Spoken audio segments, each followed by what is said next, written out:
Praise the lord. యేసయ్య అతి పరిశుద్ధమైన నామములో మీ అందరికీ వందనాలు. ఈ యొక్క ఉదయకాలం లేఖన భాగము యెషయా 43వ అధ్యాయము 1వ వచనం చదువుతున్నాను. అయితే యాకోబు నిన్ను సృజించిన వాడకు యెహోవా, ఇశ్రాయేలు నిన్ను నిర్మించిన వాడు ఈలాగు సెలవిచ్చుచున్నాడు. నిన్ను విమోచించి ఉన్నాను, భయపడకుము, పేరు పెట్టి నిన్ను పిలిచి ఉన్నాను, నీవు నా సొత్తు. నిన్ను పేరు పెట్టి పిలిచినవాడు, నిన్ను విమోచించినవాడు, నీవు నా సొత్తు అనే మాట మనకు ఈ యొక్క లేఖన భాగాల్లో కనపడుతున్నది. ఆయన సొత్తు అంటే ఆయన సంపాదించుకున్న జీవితాలు. ఆయన స్వరక్తం ఇచ్చి మనల్ని కొన్నాడు. చాలాసార్లు మన సంపాదించుకున్న ప్రతిదీ మనం చాలా జాగ్రత్తగా కాపాడుకుంటాం. దొంగ చేతిలోకి పోకుండా చాలా భద్రంగా పెట్టుకుంటాం. కష్టార్జితాన్ని ఇంత చక్కగా మనము కాపాడుకొని మనం ముందు కొనసాగుతామే. మన జీవితాలను ఆ కలువరి సిలువలో తన ప్రాణాన్ని బలిగా అర్పించి మనల్ని సంపాదించుకున్నాడు. మనల్ని పోగొట్టుకోవడం ఆయనకి ఏమాత్రం ఇష్టం లేదు. ఆయన సొత్తుగా జీవితాన్ని జీవితంగా ఉండటానికే యేసయ్య మనల్ని పిలిచినాడు. ఆయన పేరు పెట్టి పిలవడం అంటే, నేను ఒక సందర్భాన్ని జ్ఞాపకం చేస్తాను. ఆయన పిలిస్తే ఎవరు పలుకుతారు? చెవులు గలవాడు. అయితే ఆ చెవులు గలవాడు బ్రతికున్నవాడే వింటాడా? కాదు. మరణమైన వాడు సైతము ఆయన మాట వినగలడు. అట్టి శక్తివంతమైన పిలుపు యేసయ్య పిలుపు. 4 రోజులైపోయింది సమాధిలో పెట్టి, కుళ్ళిపోయాడయ్యా అని చెప్పినా సరే మీరు ఓపెన్ చేయమని చెప్పి అక్కడికి వెళ్ళి లాజరు బయటికి రాని పిలవగానే లాజరు మరణించిన వాడు విన్నాడు, ఆయన దగ్గరకు వచ్చినాడు, ఆ సమాధి నుండి బయటకు వచ్చినాడు. ఆయన పిలుపు ఎంతో శక్తివంతమైనది. అట్టి పిలుపును అందుకొని ఈ లోకంలో యేసయ్యను కలిగి బ్రతుకుతున్నాం. మనం చాలా బలం కలిగిన వారం. మనం భయపడకుండా అడుగులు ముందుకు వేయడానికి, మన జీవితాలను నడిపించడానికి యేసయ్య తోడుగా ఉన్నాడు. ఒంటరిగా ఉన్నానని పిలుపులో ముందు కొనసాగుతూ ఉండగా భయాందోళన కలిగించే సంఘటనలు ఏవి జరిగినా సరే వాటి నుండి భయపడి అడుగు వెనక్కి వేయడం కానీ, దిగజారిపోవడం కానీ, జీవితం నీరుగారిపోవడం కానీ అసలు జరగడానికి వీల్లేదు. నీవు నా సొత్తు అన్నాడు. ఆ సొత్తును ఆయన దాచుకుంటాడు. ఆయన రెక్కల నీడలో దాచబడే బహు కాపుదల కలిగిన జీవితం మన కొరకే యేసయ్య ఇచ్చినాడు. మరువవద్దు, భయపడొద్దు. ఈ జీవిత ప్రయాణంలో ఒడిదుడుకులు వచ్చినప్పుడు కృంగిపోవద్దు. నిన్ను కొన్నిసార్లు వినకూడని మాటలు వింటాం, కొన్నిసార్లు ఊహించని పరిణామాలను మన ముందు చూస్తాం. మన జీవిత ప్రయాణము సాఫీగా కొనసాగుతుంది అనుకుంటున్న సమయాల్లో ఒడిదుడుకులు వస్తాయి. ఆ సమయంలో ఈ యొక్క వాక్య భాగంలోని ఈ మాటను మాత్రం మరవద్దు. నేను ఆయన సొత్తును. ఆయన నన్ను పిలుచుకున్నాడు, ఆయన విమోచించినాడు. విమోచింపబడ్డ వారిని తిరిగి బంధాల్లోకి నెట్టగలిగిన వాడు ఎవడూ లేడు. నువ్వు యేసయ్య జీవితంలో, నేను యేసయ్య జీవితంలో విమోచించబడ్డవారం. మనం దేవుని సన్నిధానంలో నమ్మకమైన స్థిరమైన జీవితంలో ఉన్నవారం. ఆయన కాపుదలలో ఉన్నాం, ఆయన రెక్కల నీడలో ఉన్నాం, ఆయన కనుదృష్టిలో ఉన్నాం.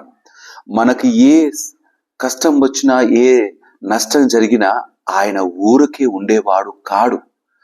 ఆయన బహుబలముగా నీకు కాపుదలగా నిలబడి నిన్ను సంరక్షించి ముందుకు నడిపించగలిగిన దేవుడు. పేరు పెట్టి పిలిచిన ఆ దేవుని కలిగిన జీవితంలో భయం అక్కర్లేకుండా కొనసాగుదాం. ఇప్పుడు నీ వయస్సు 20, 30, 40, 60, 70 నీ వయసుతో సంబంధం లేదు. ఆయన నీకు కాపుదలగా తోడుగా ఉండి ఆయన యుగ యుగములు నీవు ఆయనతో ఉండట కొరకై ఆయన ఇష్టపడే దేవుడిగా ఉన్నాడు. ఆయన ఏరి కోరి నిన్ను కొనుక్కున్నాడు ఆయన స్వరక్తముతో. అట్టి దేవుని సన్నిధానంలో బ్రతికే నమ్మకమైన జీవితాలను మనకిచ్చినాడు. భయము లేకుండా సాగిపోదాం, దిగులు లేకుండా సాగిపోదాం. ఒకరు నాకు తోడుగా లేరే, ఒకరు నాకు సపోర్ట్గా లేరే అన్న ఆలోచన వద్దు. నిన్ను పిలిచినవాడు గొప్పవాడు. నిన్ను పిలిచి తన వెంట నిన్ను ముందుకు నడిపిస్తున్నవాడు గొప్పవాడు. ఆ గొప్పవాని హస్తాల్లో నువ్వు ఉన్నంత కాలము నీకు ఏ దిగులు లేదు. నమ్మకంగా ఆయన కలిగి ముందు కొనసాగుదాం. పాపముల నుండి విమోచించి పరిశుద్ధమైన జీవితాలను మనకిచ్చినాడు. పాపమనే బంధకాల నుండి విమోచన మనకు అనుగ్రహించినాడు. యేసయ్యను కాకుండా ఇంకెక్కడ కాపుదలతో బ్రతకగలం? మనల్ని పేరు పెట్టి పిలిచిన మన యజమానునికి నమ్మకమైన బిడ్డలుగా జీవిద్దాం. ఆ తండ్రికి నమ్మకమైన కుమారులుగా కుమార్తెలుగా బ్రతుకుతాం. మనం తప్పిపోయిన వారంగా కాకుండా ఆయనకు విధేయులైన జీవితాల్లో ముందు కొనసాగుదాం. ఆయన నిన్ను పిలిచిన పిలుపు ఎంతో గొప్పది. నువ్వు ఆయన బిడ్డవు, ఆయన సొత్తువు. మర్చిపోవద్దు. నీకు మనుషుల తోడు కాదు, నీకు దేవాతి దేవుడు ఆ యేసయ్య తోడు కావాలి. ఆయన ఉంటే చాలు, ఆ ప్రతి అడుగు ముందుకు వేస్తావు. నిన్ను చెదరగొట్టడానికి, నిన్ను భయపెట్టడానికి, నిన్ను కష్టపెట్టడానికి, నీ జీవితంలో పిరిగితనం నూరిపోయటానికి మనుషులు ఎంత ప్రయత్నం చేసినా ఆ ప్రయత్నాలన్నిటిలో నుండి వాటన్నిటిలో నుండి బహు బలముగా పైకి లేపగలిగిన, నిలబెట్టగలిగిన యేసయ్య ఉన్నాడు. నీ పేరు తెలుసు ఆయనకు. నువ్వు ఎక్కడ ఉన్నావో తెలుసు. నిన్ను పిలిచినప్పుడు, నిన్ను పిలిచిన పిలుపులోని ఆ గొప్పతనాన్ని మనం గ్రహించే వారంగా మనం ఉందాం. మరోవద్దు, ఆయన పిలుపు ఎంతో గంభీరమైనది, బలము కలిగినది. మరణించిన ఆ వ్యక్తి శవము సహితము ఆయన మాట వినగలిగినది. ఆయన మాట విని ఆయనతో అడుగులు ముందుకు వేసే వారి జీవితాల్లో ఆయన విమోచన అనుభవిస్తూ, ఆయన సన్నిధానంలోని స్వాతంత్రాన్ని అనుభవిస్తూ బహుబలంగా ముందుకు కొనసాగలం.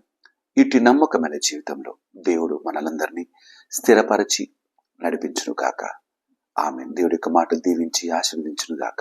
తల వంచుదాం, ప్రార్థన చేసుకుందాం. మా యేసయ్య మీకే వందనాలు. మమ్మల్ని మీరు విమోచించిన దేవుడు, మమ్మల్ని పేరు పెట్టి పిలిచిన దేవుడవు. అయ్యా నా తండ్రి, నీ యొక్క రెక్కల చాటున దాచుకున్న దేవుడవు నీవే. నా తండ్రి, మా యొక్క బ్రతుకులను విమోచనతో నింపిన తండ్రి, స్వతంత్రాన్ని పాపం నుండి మాకు అనుగ్రహించిన దేవుడవు నీవు. మరణపు ముళ్ళును విరిచిన దేవుడవు. అయ్యా, నిన్ను తప్ప మేము ఎవరిని ఆశ్రయించగలం? నిన్ను తప్ప ఇంకెవరిని మేము కొనియాడగలం? ఈ ఉదయకాలం ఈ యొక్క వాక్య భాగంతో మాతో మాట్లాడుతున్నందుకు వందనాలు. ఈ లేఖనములోని ప్రతి మాట అవును నాకే అంటూ ధైర్యపడ్డ ప్రతి బిడ్డను బట్టి వందనాలు. అధైర్యంలో ఎవరైనా ఉంటే అతను ఇంకా భయపడుతూ కొనసాగుతుండగా వారికి నీ యొక్క బలాన్ని, నీ యొక్క శక్తిని దయచేసి అయ్యా నీవు తోడై ఉన్నావన్న సంగతి మరొక్కసారి జ్ఞాపకం చేసుకొని ధైర్యంగా జీవిత ప్రయాణాన్ని ముందు కొనసాగించుటకు వారికి కావలసిన శక్తిని, బలాన్ని మెండుగా అనుగ్రహించమని ప్రార్థన చేస్తున్నాను. దయగలిగిన రాజా, నీకే స్తుతులు, నీకే వందనాలు. నా తండ్రి, ఈ దిన దీవెన ఆశీర్వాదాలతో మమ్మల్ని నింపి నడిపించండి. ప్రతి కుటుంబాన్ని దీవెనలతో నింపండి. ప్రతి గాయపడిన హృదయాన్ని నీ యొక్క బలముతో, నీ శక్తితో నింపి నా తండ్రి, నీ యొక్క గాయపడిన హస్తముచే ముట్టి స్వస్థపరిచి నూతన శక్తితో, నూతన బలముతో, నూతన ఆరోగ్యముతో అయ్యా నా తండ్రి వారినైనా ఈ లోక ప్రయాణంలో నిన్ను కలిగి నమ్మకంగా కొనసాగుటకు కేవలం నీ కృపలోనే భద్రపరిచి నడిపించమని స్తుతులు చెల్లిస్తూ యేసయ్య నామమున అడిగి ప్రార్థించి వేడుకుంటున్నాను నా తండ్రి. ఆమేన్. అందరికీ ప్రైజ్ ది లార్డ్. దేవుడు మిమ్మల్ని అందరినీ దీవించి ఆశీర్వదించును గాక. ఆమేన్.